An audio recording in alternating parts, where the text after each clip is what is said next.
এবং জেলা বিএনপির সম্মানিত সাতক্ষীরা সদর উপজেলার শিবপুর ইউনিয়ন বিএনপি দ্বিবার্ষিক কাউন্সিল অনুষ্ঠিত হয়েছে। শুক্রবার 17 অক্টোবর বিকাল 6টায় ইউনিয়নের জগন্নাথপুর স্কুল মাঠে এ কাউন্সিল অনুষ্ঠিত হয়। অনুষ্ঠানে প্রধান অতিথি হিসেবে উপস্থিত ছিলেন সাতক্ষীরা জেলা বিএনপির আহ্বায়ক ইসলাম রহমাতুল্লাহ পলাশ। প্রধান বক্তা হিসেবে উপস্থিত ছিলেন জেলা বিএনপির সদস্য সচিব আবু জাহিদ ডাবলু।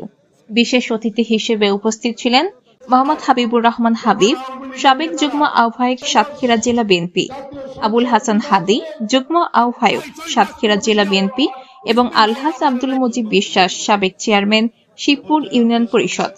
অনুষ্ঠানে বক্তারা তাদের বক্তব্যে বিএনপির ভারপ্রাপ্ত চেয়ারম্যান তারেক রহমানের ঘোষিত 31 দফা কর্মসূচি বাস্তবায়নের গুরুত্ব তুলে ধরেন এবং তৃণমূল পর্যায়ে সংগঠনকে আরও শক্তিশালী করার আহ্বান জানান। এ সময় অনুষ্ঠানে বিএনপি জেলা ও ইউনিয়ন এবং ওয়ার্ড পর্যায়ে অঙ্গ সহযোগী সংগঠনের বিপুল সংখ্যক নেতাকর্মীরা এ সময় উপস্থিত ছিলেন। বিপুল ভোটে জয় করে যেই নির্বাচনে আমাদের এখানে আসুক না তাকে সংসদে পাঠাতে হবে। আল্লাহ যদি রহম করে আর দেশের জাতি মানুষ যদি বিএনপিকে ভোট দেয় তাহলে এই দলে রাষ্ট্রীয় ক্ষমতায় যাবে বিএনপি। সেই লক্ষ্যে আপনাদেরকে ভেদাভেদ ভুলে গিয়ে, রাগ ক্ষোভ ভুলে গিয়ে এক হয়ে ভয়ে ভয়ে কাঁধে কাঁধ মিলিয়ে কাজ করতে হবে।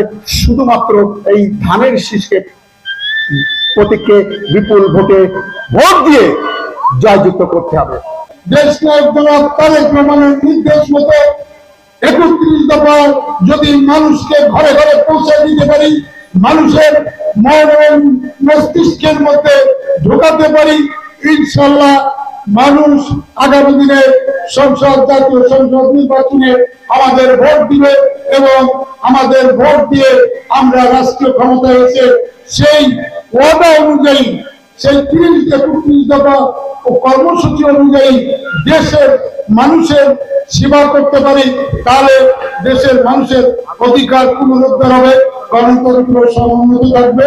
এই বলে সিপাহী জনতা বিপ্লবের মাধ্যমে 7ই নভেম্বর সেই মেজর জিয়াউর রহমান, যিনি তৎকালীন মেজর জেনারেল জিয়াউর রহমান, তাকে বাংলার মস্তদে নিয়ে আসে স্বতঃস্ফূর্তভাবে এই জেলা, এই দেশের কল্যাণের জন্য, এই দেশের দেশপ্রেমের জন্য।